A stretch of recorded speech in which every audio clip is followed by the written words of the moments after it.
I want to tell you a simple story about learning English, one that might change the way you think about listening forever. Many people believe English is too fast, too complicated, and too difficult to understand. When they listen to native speakers, everything sounds like a blur. Words seem to stick together, disappear, or change completely. It feels overwhelming. It feels exhausting. And after a while, it feels discouraging. You start to think, maybe I'm just not good at English. I used to feel exactly the same way. In school, English was easy for me. My teacher spoke slowly and clearly. Every word was separated. Every sentence was perfect. I could understand everything without much effort. I felt confident. I believed my English was good. But then reality hit. The first time I watched a movie in English, I was shocked. I couldn't understand anything. The actors spoke so fast. Their words blended together. Sometimes it felt like they weren't even speaking the same language I had learned in school. I tried to focus harder, but the more I tried, the more confused I became. I thought the problem was simple. My English wasn't good enough. So I studied more. I memorized more vocabulary. I learned more grammar rules. I spent hours reading and writing. But when it came to listening, nothing really improved.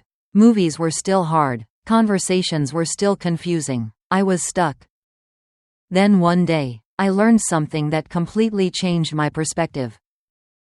The problem was not my ears. The problem was my brain. At first, this idea sounded strange. I thought, of course listening is about ears. What else could it be? But as I started to understand more, everything began to make sense. Most learners make the same mistake. They try to listen word by word. They focus on catching every single sound, every single word, one at a time. It seems logical, but it actually makes listening much harder. Why?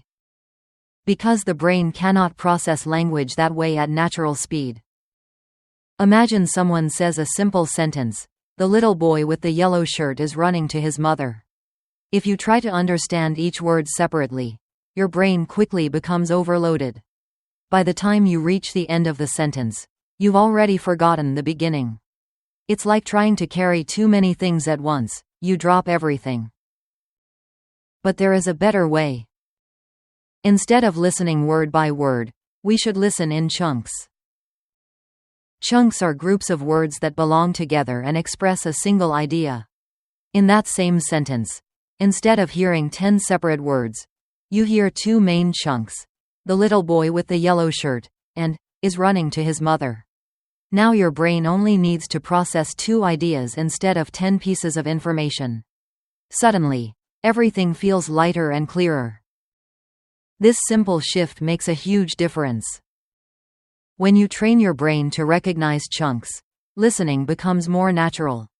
You stop chasing individual words and start understanding meaning. But that's not the only thing I discovered. I also realized that English is not just a language, it's like music.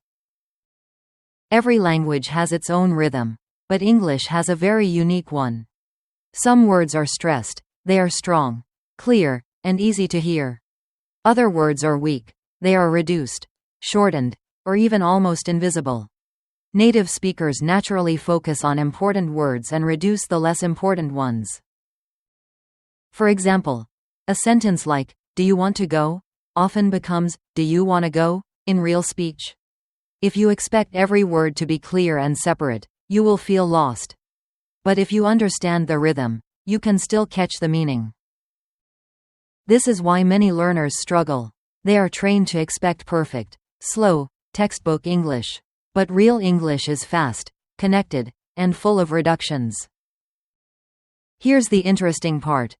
Even native speakers don't hear every word perfectly. Instead, they rely on their brain. Their brain predicts what comes next. It fills in missing information.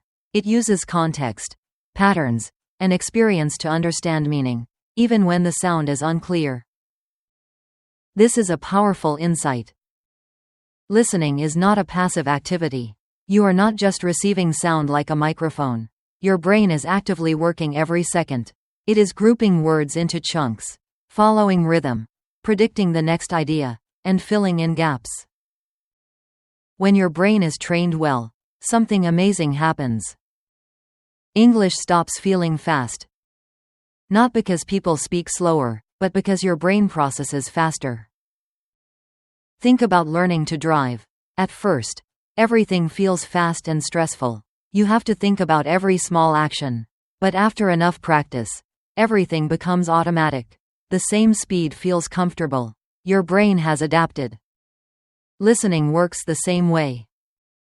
The goal is not to slow down English. The goal is to train your brain. So how do you do that? First, you need to train your brain to see chunks. A great way to do this is through reading. When you read, you control the speed. You can pause, think, and understand. Instead of reading word by word, try to read in groups of meaning. Over time, your brain will start to recognize these patterns automatically. Second, you need to understand basic sentence structures. You don't need complicated grammar rules. Just learn simple patterns, like subject, verb, and object. When your brain knows these patterns, it can predict what comes next. This makes listening much easier, even if you miss some words. Third, you need to expose yourself to real English. Listen to different accents, different speeds, and different styles. Movies, podcasts, interviews, and videos are all great resources. At first, it may feel difficult, but your brain will gradually adapt. And most importantly, you need to be patient. Learning to listen is not something that happens overnight. Some days you will feel progress. Other days you will feel stuck. This is normal. What matters is consistency. If you practice a little every day, your brain will slowly change. One day, you will notice something surprising. You will watch a movie and understand more than before. You will listen to a conversation and feel less lost. You will start to relax. And when you relax, your brain works even better. Because here's the truth: panic blocks understanding. Confidence opens it. So if you are struggling with English listening, don't blame your ears. Don't think you are not talented enough. Your brain is incredibly powerful. It just needs the right training. Stop trying to catch every word. Start focusing on meaning. Train your brain to see patterns. Learn to feel the rhythm. Trust the process. And one day, English will no longer sound like a fast, confusing river. It will feel like a calm, clear stream, something you can follow, understand, and even enjoy. That is the moment when everything changes. And it all starts with one simple idea. It's not your ears. It's your brain.